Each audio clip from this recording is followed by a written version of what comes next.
This is the Drake Passage, the most dangerous sea route in the world, which humans have been avoiding for thousands of years. Many people believe that the main purpose of building the Panama Canal was to connect America's eastern coast with South America and the rest of the world through a shorter route. And while that's true, it wasn't the only reason. Another very big reason for building the Panama Canal was that all sea ships wanted to avoid this 620-mile-wide area between Antarctica and Cape Horn. This is the point where the Pacific, Atlantic, and Southern Oceans meet.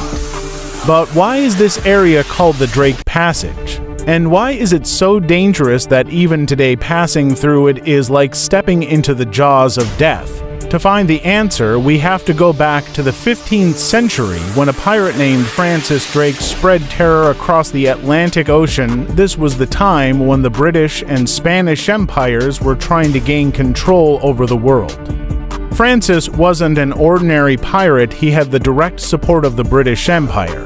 With this backing, he attacked African cities, looted them, and enslaved their people, bringing them to Britain. The British Empire was very happy with him, and so it decided to send him to break Spanish control in South America. The plan was that Francis would conquer towns and villages along South America's eastern coastline, then enter the Strait of Magellan, and from there continue attacking villages along the western coast to bring them under British control. Meanwhile, he was free to loot as much as he wanted. The only British interest was that the entire South American coastline should fall under their dominance. In December 1577, Drake set out on this journey with 200 men and 5 ships. By April, when he reached Argentina, disputes broke out among his men.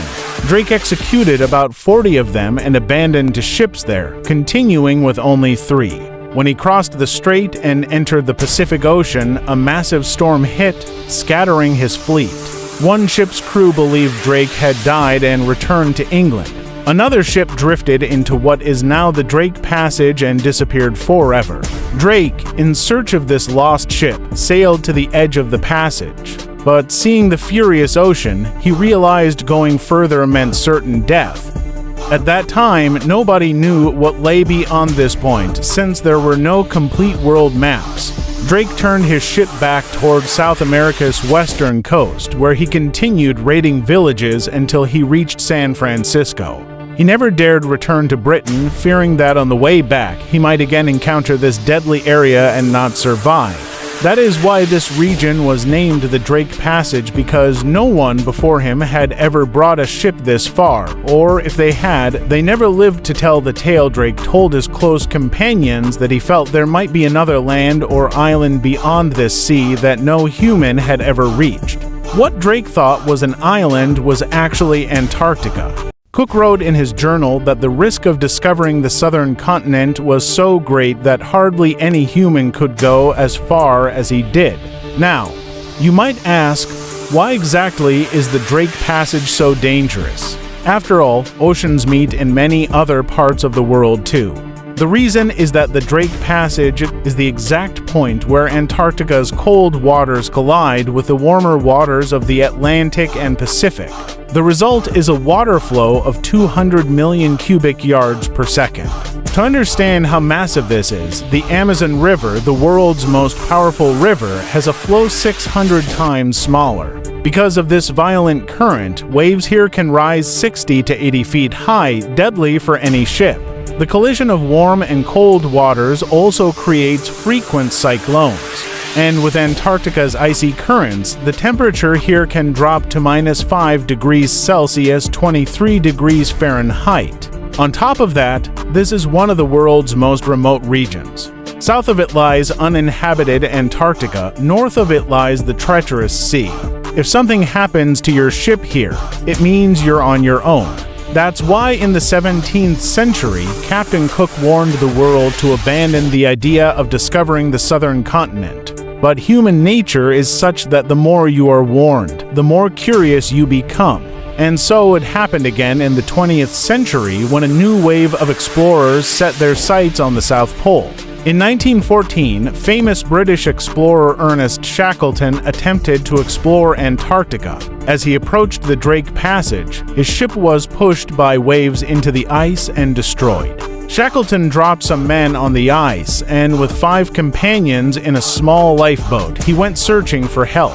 After a month drifting at sea, he finally reached South Georgia Island.